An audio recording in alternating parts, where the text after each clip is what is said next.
Hello दोस्तों, आप सबका स्वागत है हमारे यूट्यूब चैनल एसएस लोकर्स एकेडमी में। पिछले कुछ दिनों से जो है हमारे चैनल पर वीडियोस नहीं जा रहे थे, जैसा कि मैंने आप सभी लोगों को बताया था कि काम चल रहा था, इसीलिए जो है क्लासेज हमारा बाधित हो गया था। बाकी हम लोग फिर से पहले वाले एनर्जी के साथ जो है हम वापस आ चुके हैं। और आज हमारा जो है मनोविज्ञान की क्लास का जो है सब्जेक्टिव जो क्वेश्चन चल रहा था हमारा, उस क्लास का आज तीसरा दिन है।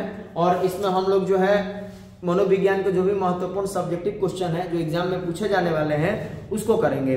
तो आप लोग जो है आखिरी तक इस वीडियो को जरूर देखिएगा और वीडियो अच्छा लगे तो अपने दोस्तों में जरूर शेयर कीजिएगा। तो चलिए आज का सबसे पहले प्रश्न पे हम लोग चलेंगे, जिसमें पहला नंबर प्रश्न हमारा कह रहा है कि बुद्धि परीक्षण की उपयोगिता का वर्णन करें।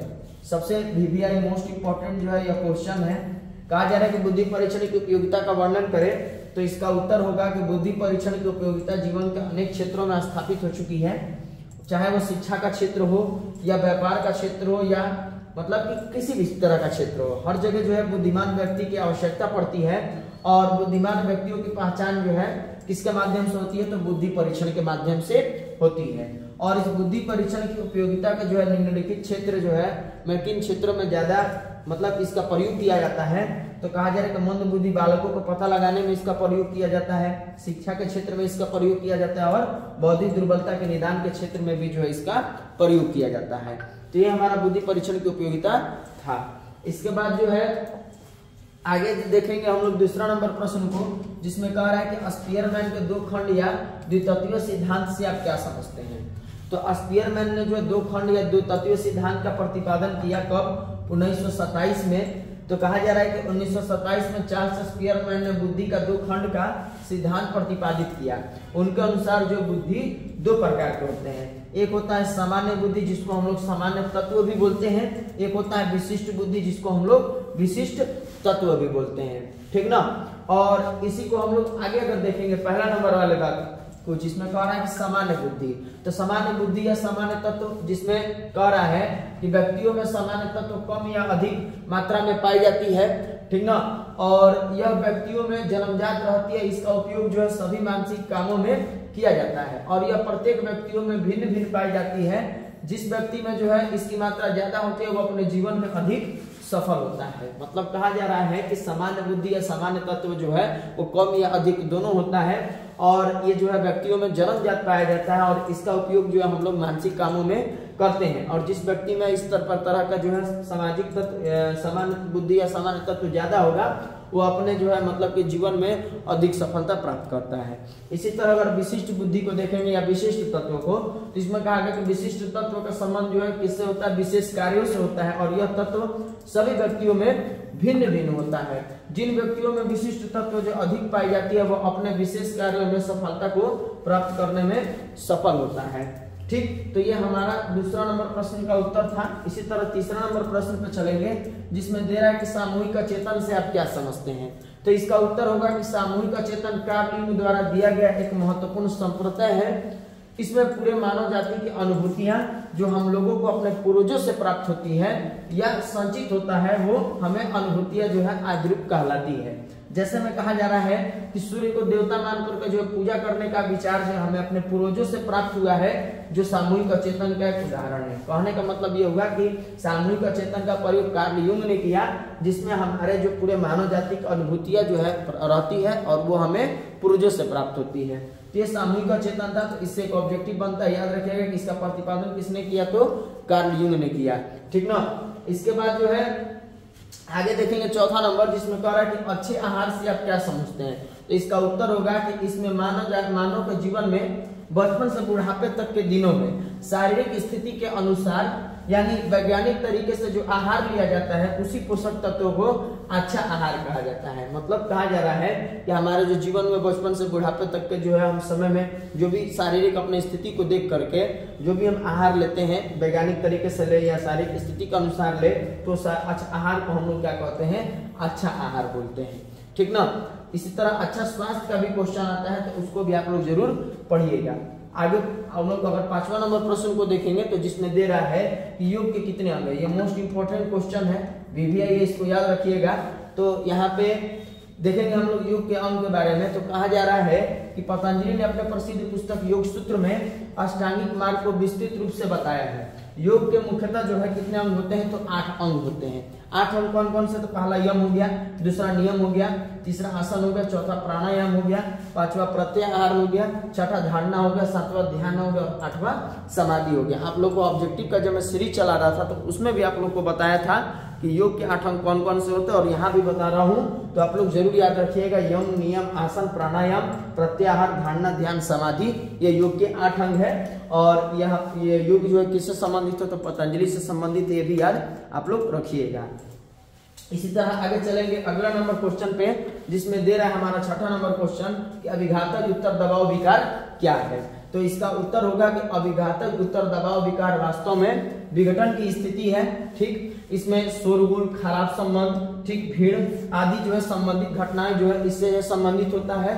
और इस दबाव की एक विशेषता ऐसी भी है, यह भी है कि यह जो है आश्रित होता है और कभी कभी जो यह स्वतंत्र रूप से भी देखा जाता है। तो यही हमारा जो अभिघातक उत्तर दबाव विकार है। ठीक ना, अभिघातक उत्तर दबाव विकार क्या होगा, तो इसमें जो है विघटन की स्थिति से संबंधित है यह। इसमें जो शोर हो गया, शोरगुल हो गया, भीड़ हो गया, खराब संबंध हो गया, ये सब शामिल होते हैं। और यह जो है अभिघातक उत्तर दबाव विकार, ये कभी कभी क्या होता है, आश्रित होता है और कभी स्वतंत्र रूप से भी देखा जाता है। तो ये हमारा अभिघातक उत्तर दबाव विकार है। इसके बाद अगर हम देखेंगे 7वां नंबर प्रश्न पे, जिसमें दिया जा रहा है कि समाज उपयोगी व्यवहार के 2 कारणों का वर्णन करें। तो इसका उत्तर होगा कि समाज उपयोगी व्यवहार के 2 कारण इस प्रकार है, जिसमें पहला नंबर हमारा है समाज उपयोगी व्यवहार मनुष्य को अपनी प्रजाति के दूसरे सदस्यों की सहायता करने पर आधारित होता है।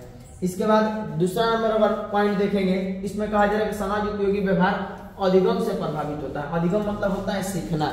तो ये हमारा समाज उपयोगी व्यवहार के 2 कारण थे। पहला कारण हो गया कि मनुष्य को अपने प्रजाति से दूसरे सदस्यों की जो है सहायता करने पर आधारित है, और दूसरा कारण है कि इसमें हम अधिगम से जो है प्रभावित होते हैं।